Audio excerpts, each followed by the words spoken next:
Siapa sangka, hal sepele kayak air bersih yang biasa kita pakai mandi atau minum tiap hari, ternyata udah jadi the new gold di Wall Street. Dan lagi diborong habis-habisan sama investor kelas kakap. Ingat gak, kita pernah bahas hal serupa tahun lalu.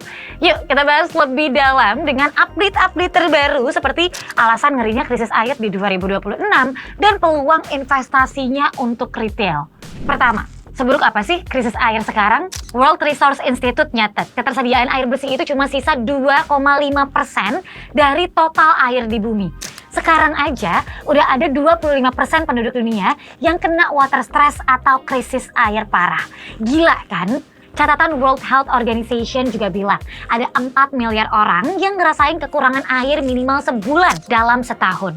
Faktanya, cadangan air tanah kita tuh disedot jauh lebih cepat dari proses pemulihan alaminya.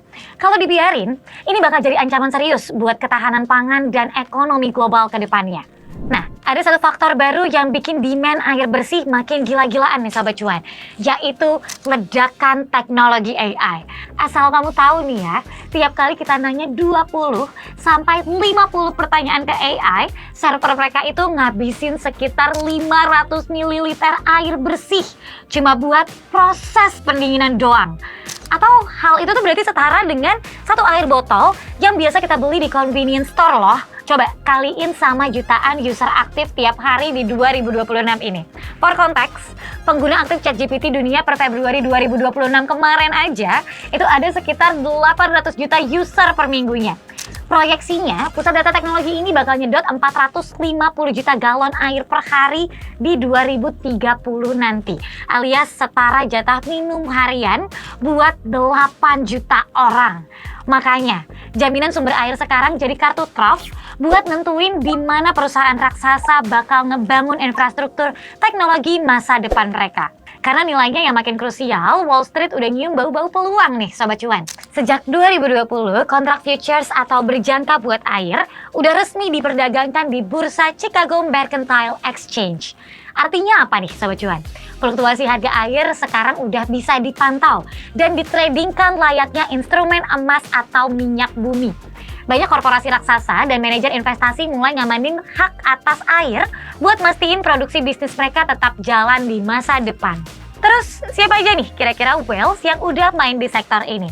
Salah satunya ada Michael Burry, legenda dari film The Big Short.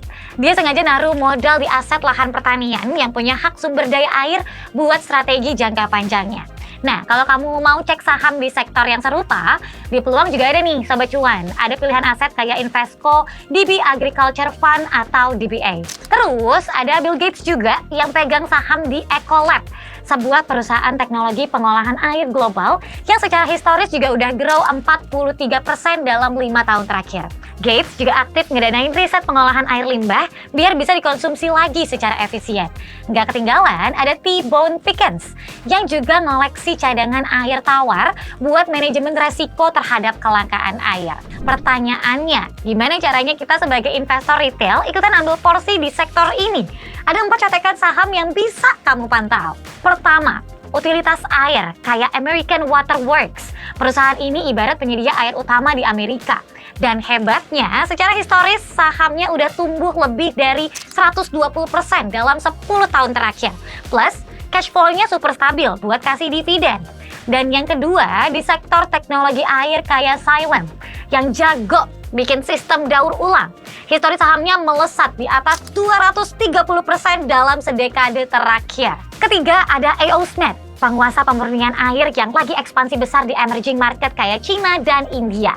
Dengan histori pertumbuhan 10 tahunan lebih dari 110%. Terakhir, ada Supermicro Computer. Meski aslinya main di server AI, teknologi pendinginan cair mereka diklaim bisa hemat air data center sampai 40%. Makanya, histori sahamnya dalam 10 tahun terakhir tercatat naik tajam lebih dari 800%. Tapi selalu ingat ya Sobat Cuan, performa masa lalu bukan jaminan hasil di masa depan.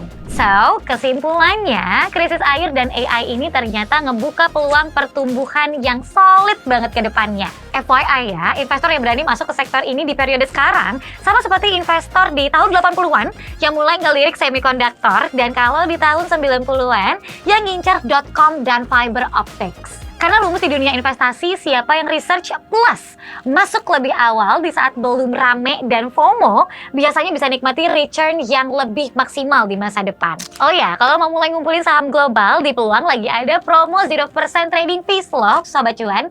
Kalau kamu tertarik, bisa cek detail selengkapnya di link di bawah ini. See you in the next episode. Bye-bye!